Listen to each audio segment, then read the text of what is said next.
welcome to my YouTube channel. Bali, manonood tayo ngayon doon sa ilog. Merong, parang ewan, tatakbo yatang mayor yun. Panonoorin natin, okay? Alright, watch this. Dito tayo sa aming...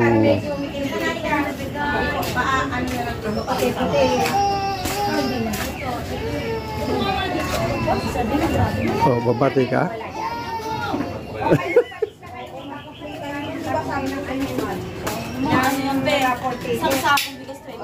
Maupo na po kayo para po tayo makapag-start na. Si Ate Ivy po ay nandyan lang po.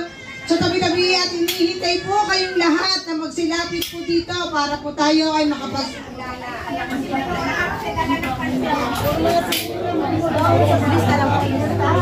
Bali, mayroong konting pagtitipon dito. Hello po. Dahil pupunta yata. Lapit na po kayo rito para po sabi po ako, may briefing ko po kayo kahit kaunti. Bigyan ko po kayo ng kahit kaunting kaalaman ukol po sa ating Ate Aileen Olivares. Lapit na po kayo. Una! Ano kayo nihintay nyo? Makapagsolusyon yan dahil din po sa CBS. Yung po mga drainage po natin, pwede po natin ipag-ipag yan. Declogging po. Nagsasagawa po kami niya sa iba't ibang barangay na nagkakaroon po ng problema tungkol sa drainage. Kayo po bilang isang neighborhood, maaari niyo pong i-concern sa inyong officer kung ano po yung dinaranas natin pagbaha rito. Baka kahit po paano ay masolusyonan. At lalabas din po dyan ang dalaw bahay, masiglang buhay. Mamaya po, habang nagsasalita rin po ang ating Ate Aileen, kung kayo po ay may mga katanungan, maging personal na tanong po, itanong niyo po kay Ate Aileen. Ito na po ang pagkakataon natin na magkaroon tayo ng malapitang ugnayan sa ating Ate Aileen Olivares. Action Officer, Cleanliness and Beautification, Sanitation Head, ang nag-iisang mapagkalingang ina ng Paranaque. Malasakit at serbisyo, ako, Aileen Claire Olivares. Hey! Magandang umaga po sa inyo. Nakakatuwa naman po. I think this is my second time coming here. Nakarating na po ako dito na nagkaroon kami ng clean up drive po sa inyo. I am very, very happy that you are here. At ang nakikita ko ay sobrang mga nakakatuwa. Very, very sunny ang mga itsura ng mga girls at mga boys na dito ngayon. And before that, nawala ho ako kanina eh. Kung saan kami lusot. Anyway, naligaw ho ako kasi alam ko itong diretsyo lang hanggang sa kabila. May paikot-ikot ho kami. Pwede tayo guys, pasensya na ko kayo parang ang init-init. I will try to really make it short and succinct po. Nang sa gayon po, i-enjoy nyo rin po yung inyong pong hap-up ng umaga. And at the same time, meron po kayong malaman na aking pong sasabihin. Kasi sabi nga po, alam kong sinabi ni Ate Nina yan, ni Ate Miss ang ating po nga, ang sabi ko nga po, karapatan po ninyong malaman ang katotohanan. So, andito po ako ngayon, hindi po ako bilang isang inyong City Nutrition Action Officer, hindi po bilang inyong CBS, dahil hindi po ako ngayon magbababa ng programa, kundi magbibigay po ako ng katotohanan, ng mga naratibo ko ng storya tungkol sa akin. Kasi alam ko po na marami pong nagtatanong, bakit ba nandito si Aileen? Bakit ba nandito siya? First lady ng ating pong mayor po, no? Alam ko po, dito po sa aking mga taga-kapitbahay, no, gusto kong ipakilala muli ng Ate Aileen po ay dating taga-Tambo. Maliit pa po ako, no, hindi niyo po alam yun, dito po sa ano po tawag yung street sa Malaan ko na, Cabezang Silyo. Yes.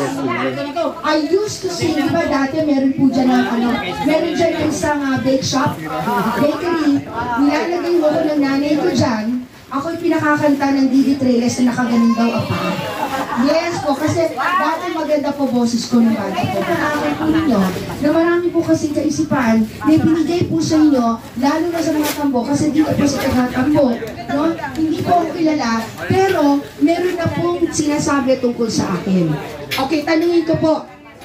Tatanungin ko po, meron po ba kayong naririnig tungkol kay Ate Aileen? Dito sa mga medyo parang takot na konti sa akin. Ano ang impression mo sa akin? Wala po. Wala? Anong impression niyo sa akin? Anong unang mga naririnig niyo sa akin? Mabait po. Uy, ang sarap naman nun. Talaga ho. Maganda. Ay, naku, sa lahat yun ang pinakagusto ko. Mabait, maganda. Pero meron din sinasabi sa akin hindi maganda. Ikaw daw po ay mayroon maabot na pagkisuplada. Yan. Totoo po yan. Marami talagang kumilos na mga tao para po sabihan na ako po maraming mga bagay na hindi maganda tungkol sa akin. Katulad po ng sinabi ninyo, suplada daw po ako. Lalo na pag hindi nyo pa ako nakikita, talaga naman kasi sa pictures, pangit po ako sa picture. Mukha po talaga ako talagang hindi kaaya-aya sa picture. Pero, okay, at least, no, thank you, Ate Mina, meron kang sigurado na ang trabaho mo. Scholarship sa De La Salle University na nabigyan naman po ko ng double degree, double major, AB Literature, BS Education, double major in English, double minor in Political Science and Psychology. Ngayon, pinagpatuloy ko po ang aking pag-aaral sa MA at doon ko po nakilala ang aking pong asawa na sana forever ko sana, no? At yun po ay pinag-aralan po namin dalawa yung educational management because I wanted to become also a school owner. Kasi yung tita ko po, dyan po sa may Pitandan, ang kanya, alam po niyo yung Sagrada Familia School, yung preschool. Sa kanya, at puntahan mo ninyo, babahong kayo doon, no? Yan ho, wag ho nyo dito, kailangan panood YouTube nyo, channel. kasi kailangan i-click nyo yung link na mapanood yung buong video.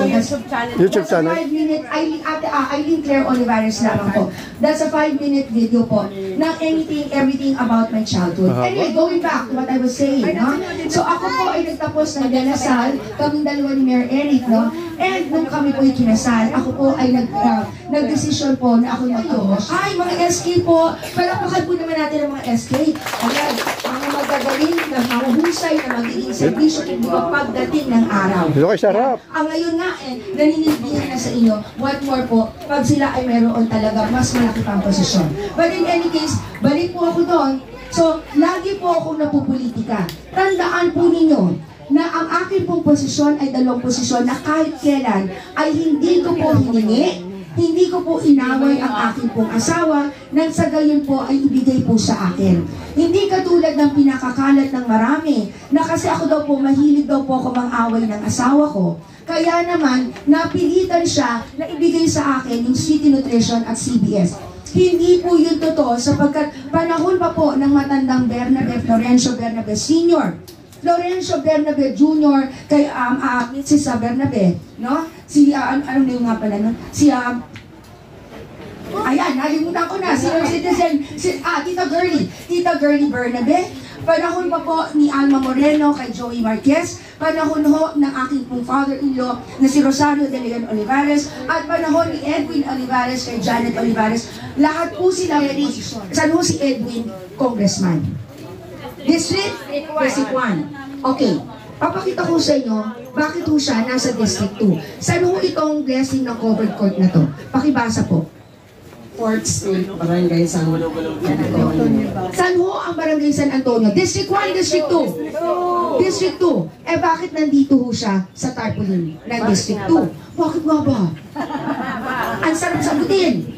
Okay? Samantalang ho ako, may posisyon. Ito, wala siyang posisyon sa District 2. Ako ho, may posisyon. At ang posisyon ko, 2 distrito. Look at this. September 2023, ako po ay humingi po ako ng tulong, nagalit po ako sa Facebook. At sinabi ko, bakit mo pinatatanggal ang mukha ko sa TAR 25? May mga nagtatanong sa akin, totoo ba natatakbo daw ang Eric? Kasi yung sinasabi ni Eric, yun ang pagkakaalam niya.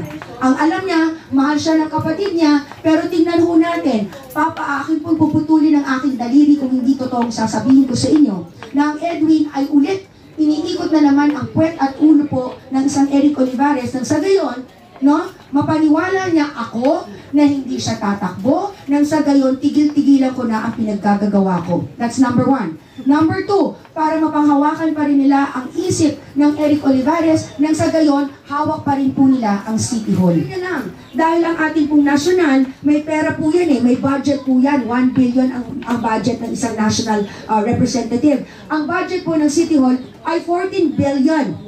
Tandaan po ninyo, alam nyo, ako po isang insider, hindi lamang po yan ang kita ng City Hall. Okay? Hindi lang yan. Wag ho kayong maniniwala, no? sa isang kandidato, wag ko kayo maniniwala sa isang politiko na pag sinabi niya na hindi ho ako kahit kailan tumatanggap ng kahit na anong pera, wag ko niyong paniwalaan yun. Sigurado ako sa inyong sinungaling niyo. Magna cum laude, scholar pa po yan. Double degree, triple major, triple minor in corruption. Okay. Sorry naman po. Sorry naman po. Sino po? Si Eric, no more? No more po. Now, look at this. Kailangan siya bida. All the time siya bida. So, nung kami po'y umupo, first day po, first day ni Eric, wala po kaming kahit na anong gamit sa opisina. Computer, bond paper, ballpen, kahit na po yung pagtatak ng Office of the Mayor na hindi na gagamitin nila. Kasi, kung amin na po yan, Office of the Mayor, o sa'yo na kapatid, para magamit mo, hindi ka nabibili ng 35 pesos na pantatak. Pero hindi, kinuha pa rin, pinagdamot. Kasi gagamitin ulit nila sa 2025. Look at this, kawawang nila lang. Sa kanya ho yan, wala akong ini-invento. Galing sa kanya yan. Eric Olivares, June 6, 2024, nasan ho siya? People's Day niya. Dapat People's Day niya, na andun siya sa 4th floor, andun siya, inaasikaso niya mga bisita niya, pero nasan siya? Tignan po niya, nasan siya ngayon? House of Representatives, nasa 2nd floor, at sinong iniestima? Yung mga bisita ng kapatid niya. So kaya hindi niyo siya masyadong makita, hindi niyo po siya masyadong makita sa opisina niya, kasi tatapusin muna to, tapos saka tatapusin yung mga taong nakikipagkita sa kanya.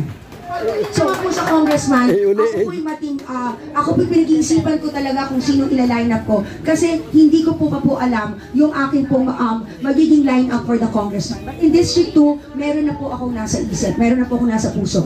Now, ang tatanungin niyo po sa akin, ano bang gagawin mo? Paano ka naging iba, Eileen? Ay baka puro pangako lang yan. Hindi po. Ako po ang tao na pag ako'y nagbitaw po ng salita, katulad po ng one time na presidente po ninyo ay nangako po ako na magbababa po ako ng clean-up drive dito. Ginawa ko po agad-agad kasi ganun po ako. Pag ako po'y nangako, siya rin po ang gagawin ko at ang laway ko ay mapanghahawakan nyo at maisasangla nyo sa pawn shop dyan sa Louis. Basta ako, panalo!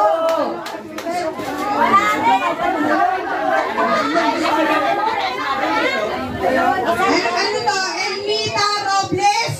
Elmita Robles?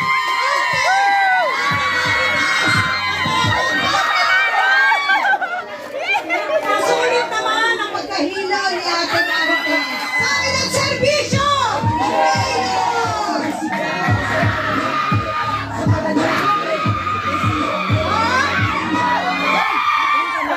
Maricar Maranan! Basta ako! Basta ako! Panalo! Thank you po! Julian Nabor!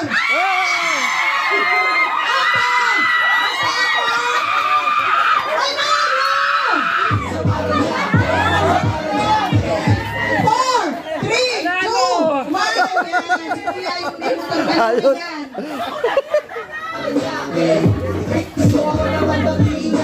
Hazel Nabor!